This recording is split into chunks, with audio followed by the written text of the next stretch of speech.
तो हमने लास्ट पढ़ा कि वाणिज्यिक कृषि क्या होती है। ठीक है, वाणिज्यिक कृषि के हमने प्रकार पढ़े कि वाणिज्यिक कृषि क्या क्या होती है। मिश्रित खेती आती है, उसमें रोपण कृषि होती है, और वाणिज्य अनाज कृषि जिसके अंदर अनाजों को उगाया जाता है। दूसरा होता है कि एक ही खेती पे जो है 2-3 प्रकार की फसल उगाई जाती है, यानी मिश्रित खेती कहते हैं उसे।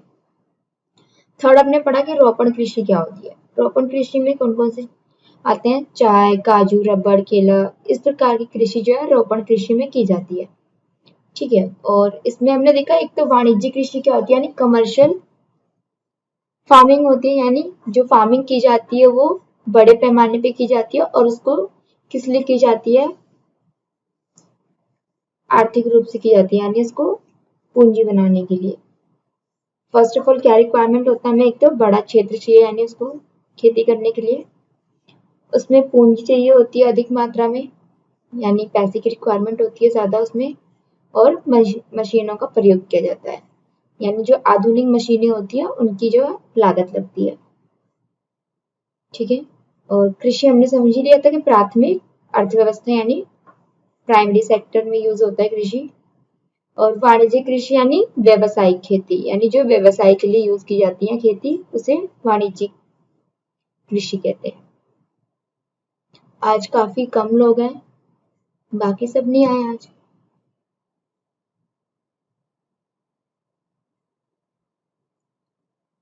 ओके, तो हम ये फर्स्ट ऑफ ऑल देख लेते हैं वाणिज्यिक कृषि में किस किस चीजों की रिक्वायरमेंट्स होती है, वाणिज्यिक कृषि करने के लिए क्या क्या जरूरतें होती है। ठीक है, तो वाणिज्यिक कृषि जैसे कि 3 प्रकार की है, अनाज कृषि, मिश्रित कृषि और रोपण कृषि। ठीक है, ये 3 प्रकार है, 3 प्रकार से वाणिज्यिक कृषि की जाती है। जैसे कि अभी मैंने आपको बताया कि एक तो बड़ी मात्रा में कृषि होती है इसमें,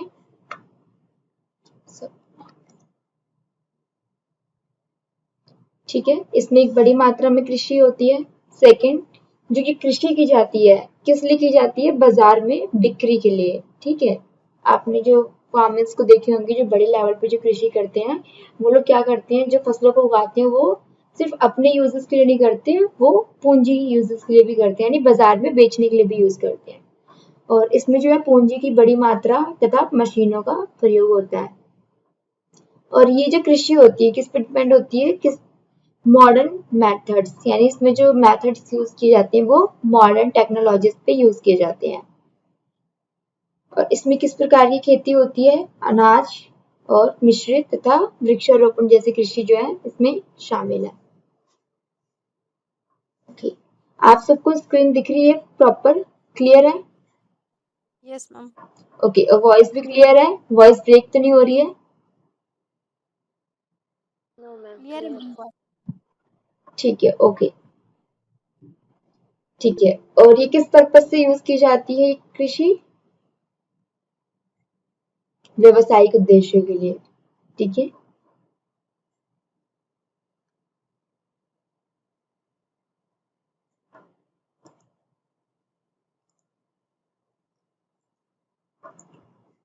ओके।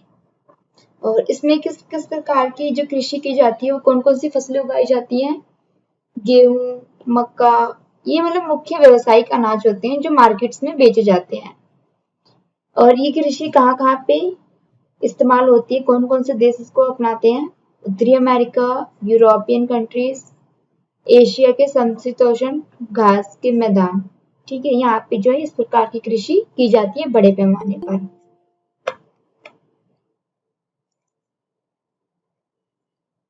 ठीक है, पॉइंट्स क्लियर है सभी को?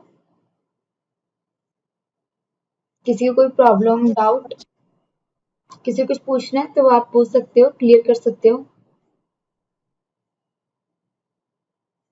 ठीक है, आगे बढ़ते हैं। अब इसमें आता है रोपण कृषि।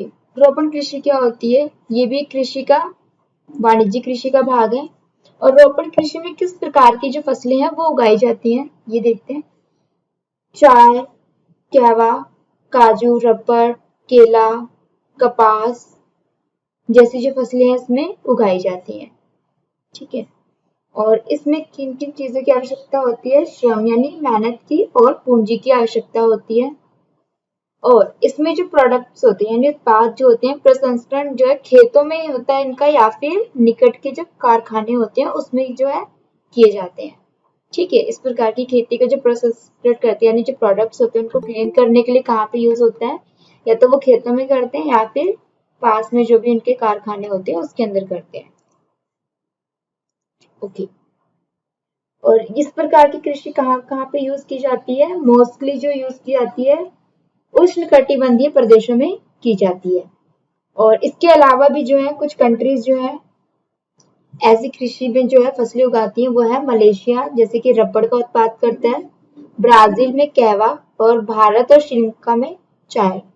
ठीक है, इन कंट्रीज में इस प्रकार की जो है फसलें उगाई जाती हैं बड़े पैमाने पर। अब हम पढ़ते हैं मुख्य फसलें कौन कौन सी है, और पहले तो ये देखते हैं जो फसलें हैं वो कितने प्रकार की होती हैं। फसलें जो है दो प्रकार की फसलें उगाई जाती हैं, एक रबी फसल होगी और एक खरीफ फसल। और रबी फसल जो है वो कौन से महीने में उगाई जाती है, अक्टूबर टू लेके अप्रैल। ठीक है, अक्टूबर से नवंबर जो है उसकी बुआई होती है फसलों की, मार्च टू अप्रैल में जो है उसकी कटाई हो जाती है। जब फसलें उग जाती हैं तो उनकी कटाई कर ली जाती है, जैसे कि गेहूं, चना, सरसों, मटर आदि, ये सब रबी फसल है।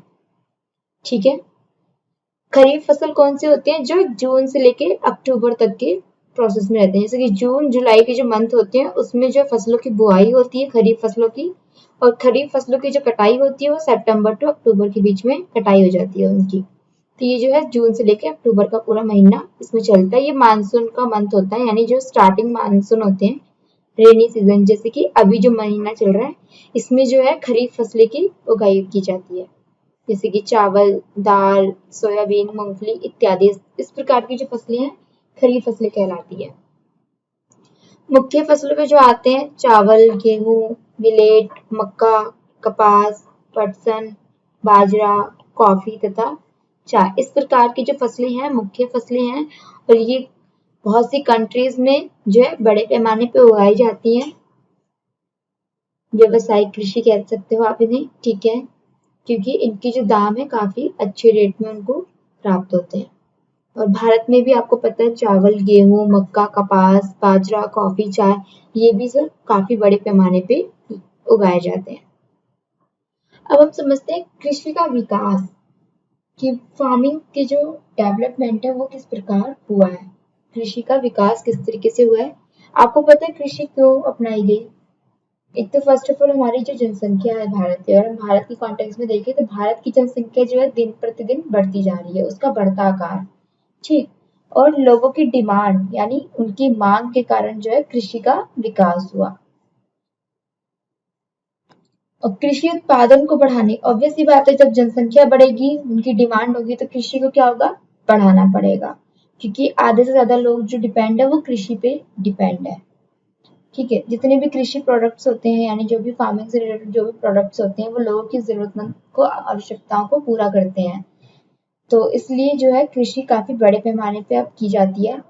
तो उसको बढ़ाने के लिए ऑब्वियस ही बात है कि हमें नई तकनीकों का प्रयोग करना होगा, ताकि कम भूमि पे भी हम ज्यादा फसल उगा सके। तो नए तरीकों का इसमें प्रयोग किया गया, जैसे कि फसलों की संख्या बढ़ाकर, सिंचाई की सुविधा बढ़ाकर, या उसमें सुधार कर कर, या जो उर्वरक है, खाद है, या उच्च उपज देने वाले जो बीजें हैं उनका प्रयोग करके। तो इस प्रकार से हम कृषि को जो है बढ़ा सकते हैं इस तरीके से।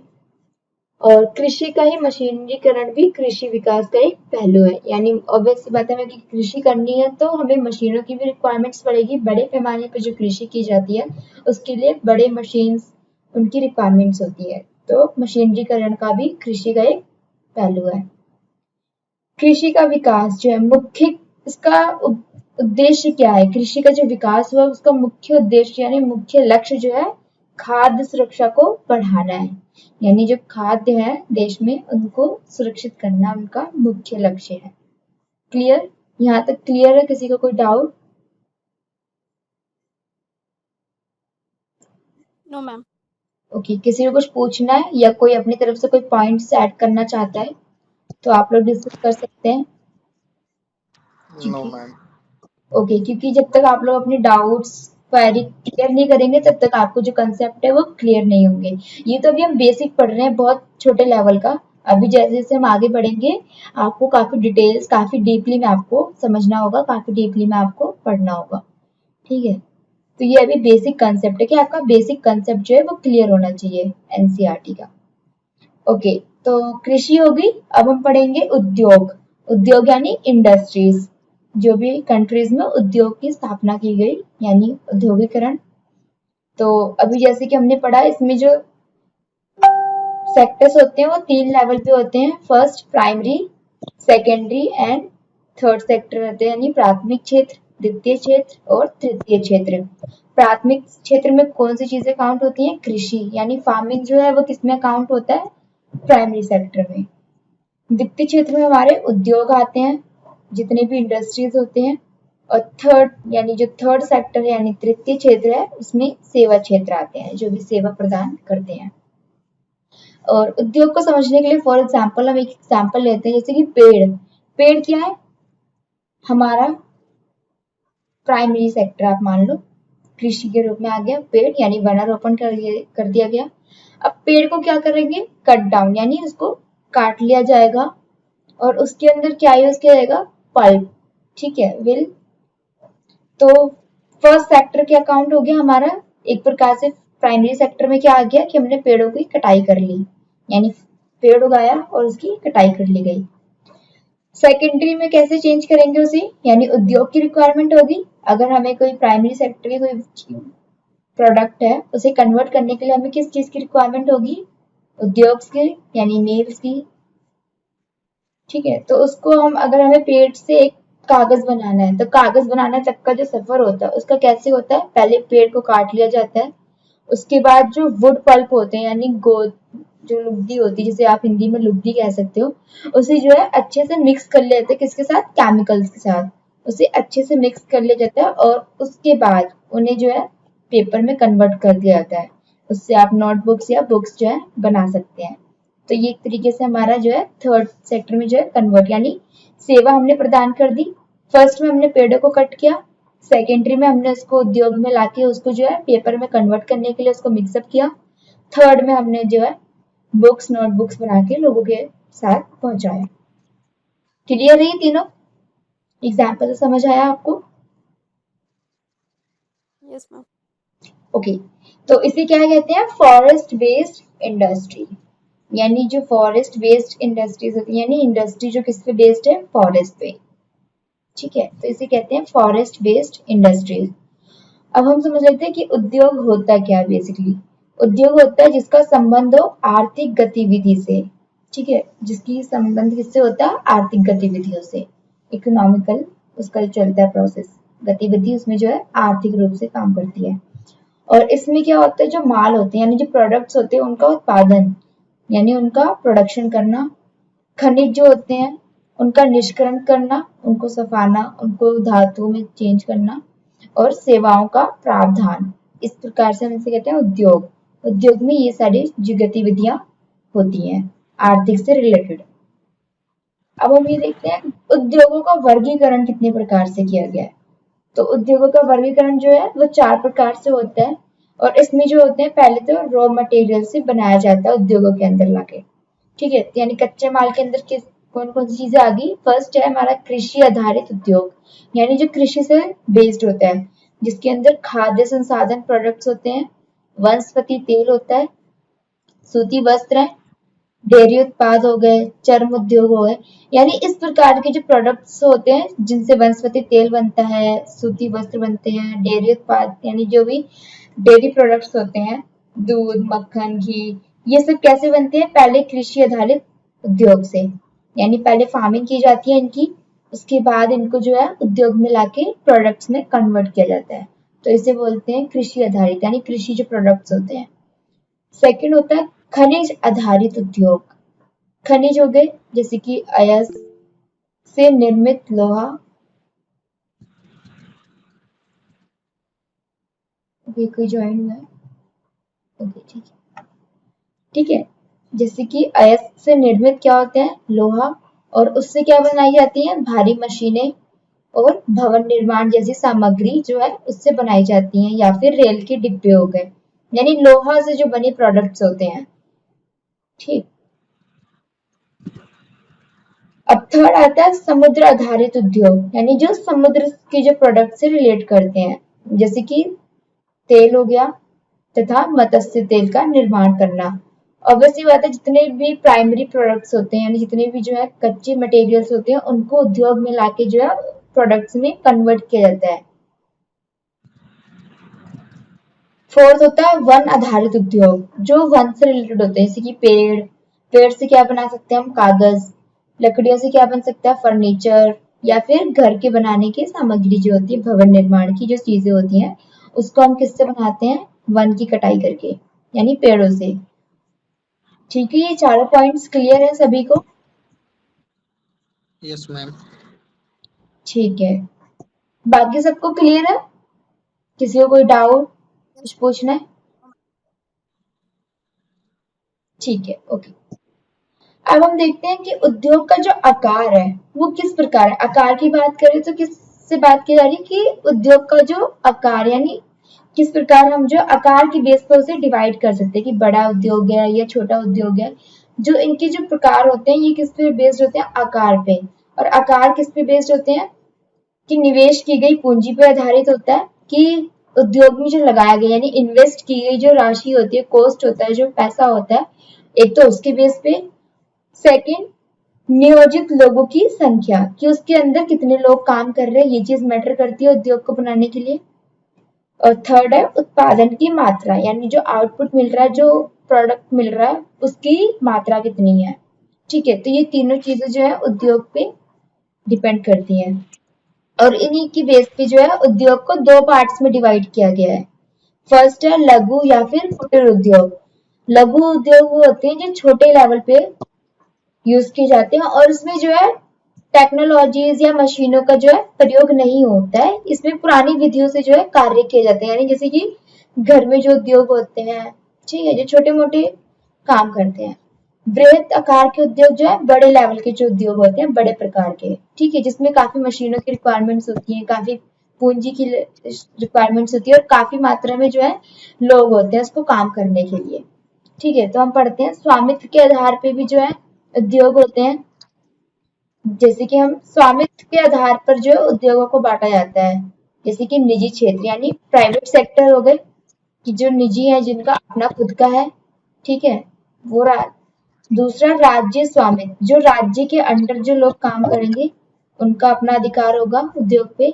सार्वजनिक हो गए, जैसे कि गवर्नमेंट सेक्टर्स, यानी गवर्नमेंट से रिलेटेड जितनी भी कंपनीज उद्योग है वो किसमें आती है, उस पे जो किसका अधिकार होता है, सरकार का, गवर्नमेंट का।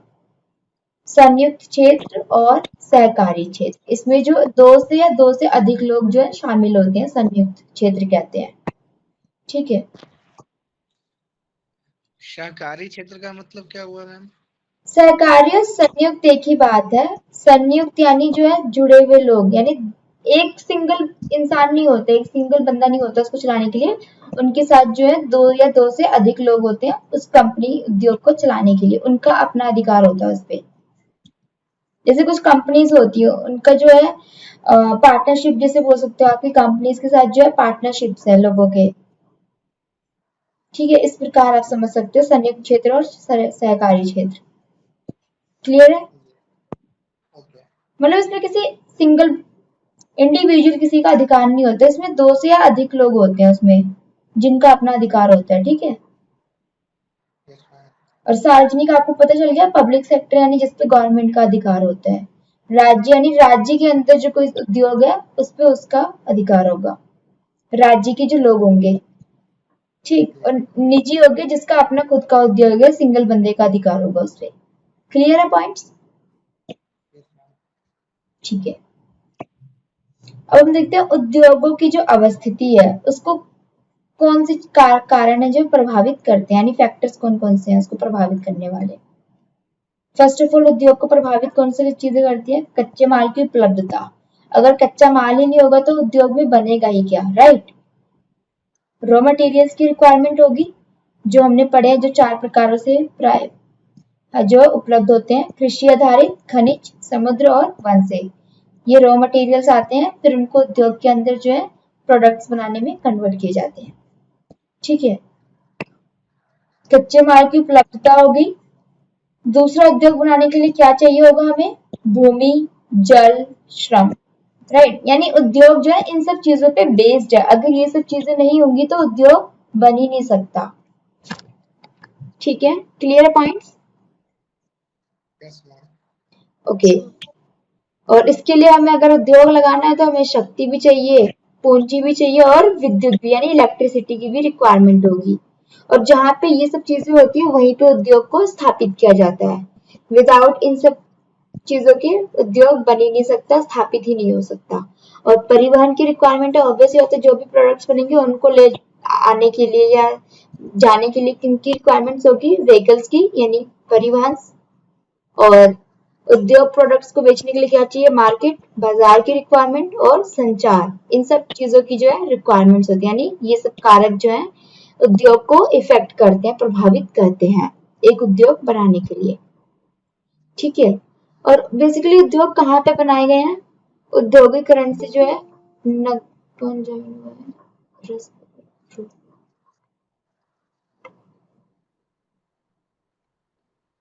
ओके, ठीक है।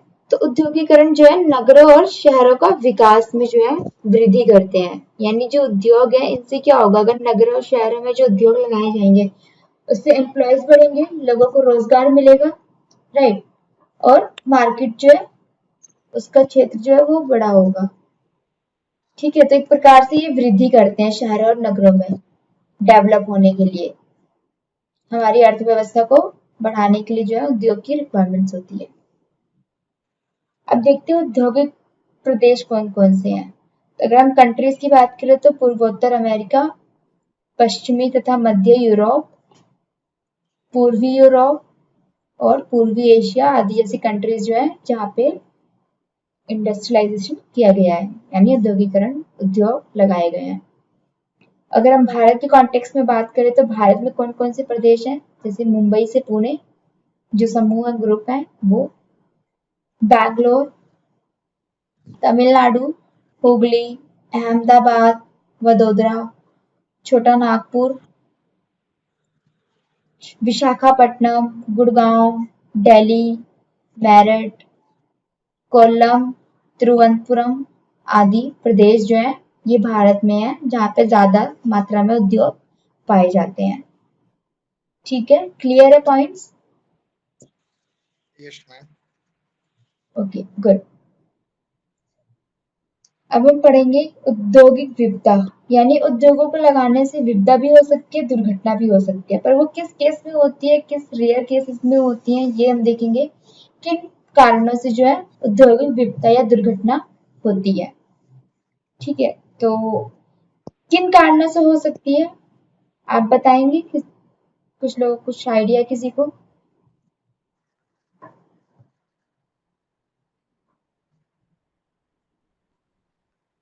अगर एक शहर में या कहीं भी अगर उद्योग लगाया गया है और अगर मान लीजिए उद्योग में कोई विपदा होगी, कोई दुर्घटना होगी, तो वो किस कारण होगी?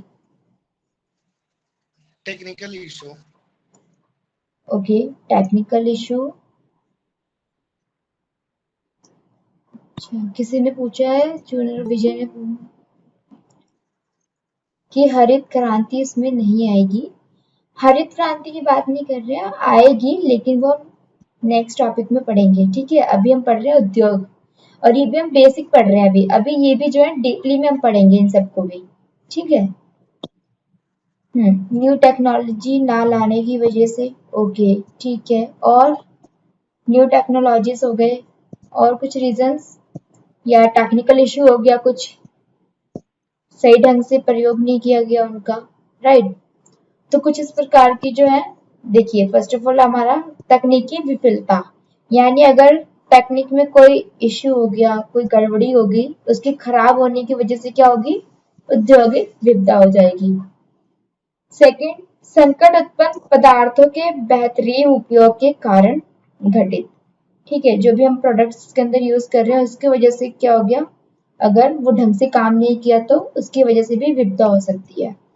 तो इसी के रिगार्डिंग जो है 2 केस स्टडी हम पढ़ेंगे कि औद्योगिक विपदा। एक तो हम पढ़ेंगे यूरेनियम कार्बाइड फैक्ट्री, ठीक है, ये कहाँ की है? भोपाल गैस त्रासदी पढ़ी है किसी ने? अभी आप सब कॉलेज में है, ग्रेजुएशन में है या पोस्ट ग्रेजुएशन में है या कोई ड्रॉप आउट कॉलेज स्टूडेंट्स, या सब अभी एजुकेट? फाइनल ईयर है मैम ग्रेजुएशन। ओके, तो मतलब आप सबकी एजुकेशन अभी चल रही है या कंप्लीट हो गई है? अभी चल चल रही है रही मैम, है अभी मैम। चल अभी रही है। पीजी कर रहा हूँ। ओके, पीजी कर रहे हैं। ओके, मतलब मोस्टली सब अंडर ग्रेजुएट और पोस्ट ग्रेजुएशन में ही है, राइट? ठीक है, तो आप में से किसी ने हिस्ट्री पॉलिटिकल पहले पढ़ी है, सब्जेक्ट रहा हो किसी का? Yes ma'am.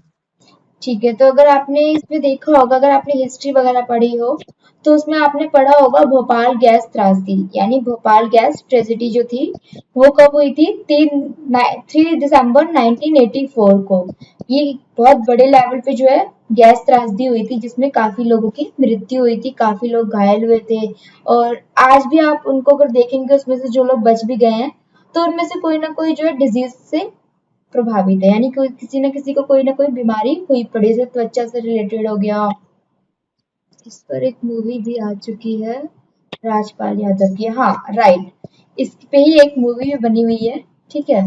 तो आपको पता होगा इसमें किस कारण हुआ था। एक तो ये प्रौद्योगिकी दुर्घटना थी और काफी बड़े लेवल पे हुई थी, जिसमें क्या हुआ था कि जो गैस है, ठीक है, उसका जो है रिसाव हो गया था, यानी वो जो है निकल गई थी उसमें से, ठीक है। और इसमें से क्या है कि 35,000 से प्लस के जो लोग व्यक्तियों की मृत्यु हो चुकी थी इस ट्रेजेडी में, ठीक है। और हजारों लोग जो बचे थे, जैसे कि मैंने आपको बताया, वो किसी न किसी बीमारी से पीड़ित हैं, जैसे कि किसी को skin,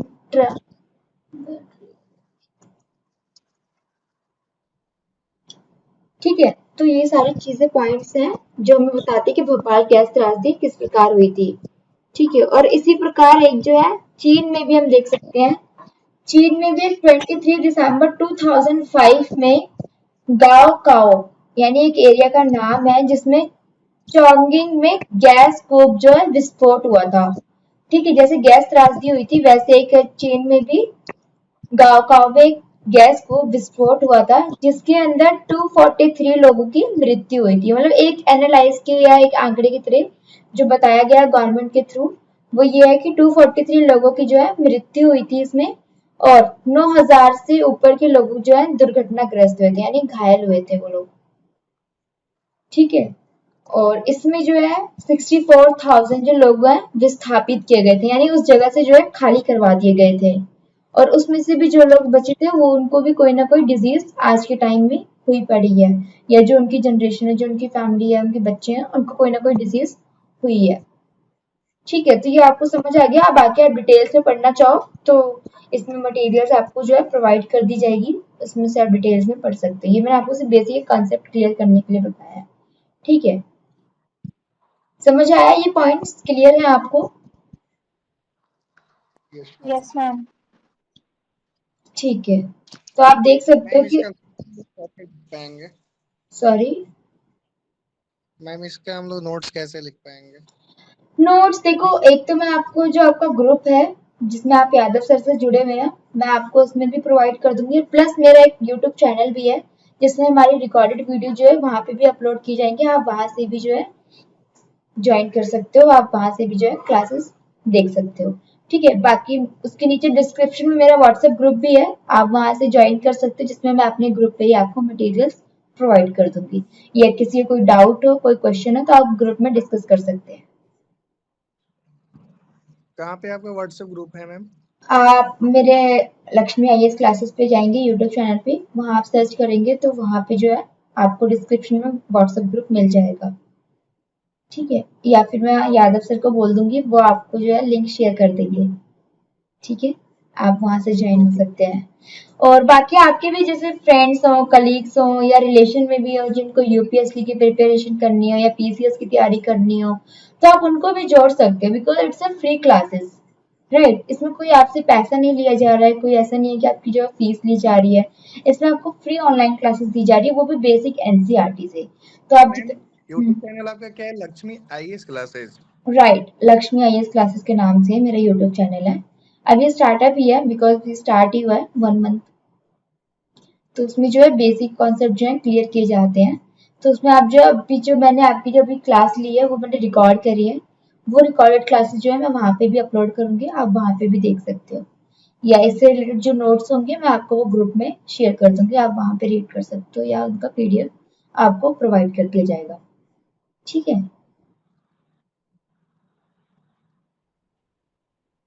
clear? Okay ma'am.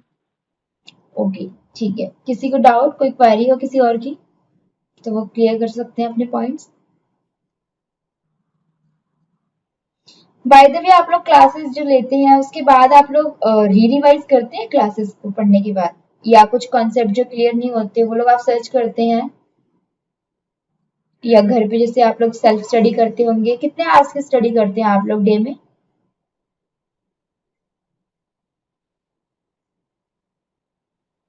Ma'am आपका व्हाट्सएप ग्रुप नहीं दिख रहा।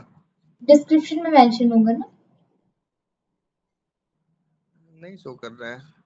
आपने क्या सर्च किया? लक्ष्मी आईएएस क्लासेस सर्च किया ना? यस मैम 37 सब्सक्राइबर आपके क्या है क्या? या राइट। तो उसमें ये अभी तो न्यू ही, अभी ये जो चैनल है न्यू ही बना है, 1 मंथ अगो ही हुआ है। ठीक है, तो इसमें आप देखेंगे तो उसमें आपको डिस्क्रिप्शन में जाएंगे ना, नीचे आपको व्हाट्सएप ग्रुप डला होगा।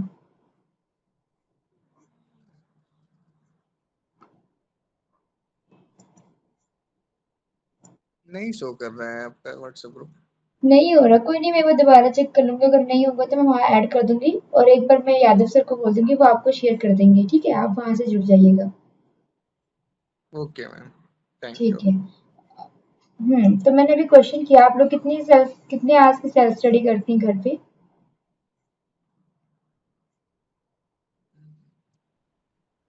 Approx 7 hour. 7 hours, okay. तो अब कॉलेज स्टडीज को छोड़ के या उसको जोड़ के? कॉलेज स्टडी के छोड़ करके। ओके, उसके अलावा जो आप यूपीएससी की प्रिपरेशन करते हैं वो 7 आवर्स के टाइम देते हैं, राइट? और सबका शेड्यूल भी यस अलग अलग होगा, किसी को दिन में पढ़ना होता है, किसी को रात में पढ़ना होता है, मतलब सबका अपना टाइम शेड्यूल होगा, राइट? Yes ma'am. हम्म, ठीक है, तो कोई दिक्कत नहीं है। आप लोग इसी प्रकार अगर पढ़ेंगे और अच्छे से कॉन्सेंट्रेट फोकस करके पढ़ेंगे तो जो है आप लोग क्लियर कर सकते हैं। ठीक है, कहने की बात होती है ओके कि बहुत टफ होता है, बहुत ऐसा है, बट ऐसा नहीं है।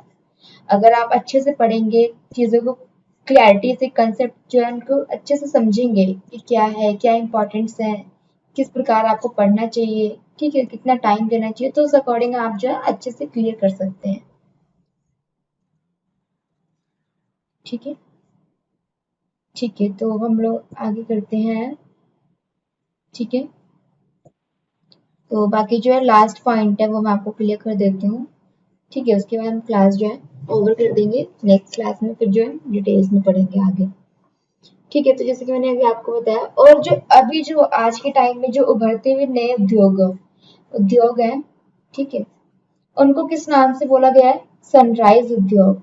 ठीक है, यानी जो नए उद्योग जाने जा रहे हैं, जो नए उद्योग जो है अभी जो है विकसित हो रहे हैं। क्लियर है सबको स्क्रीन? Yes, yes, ma'am.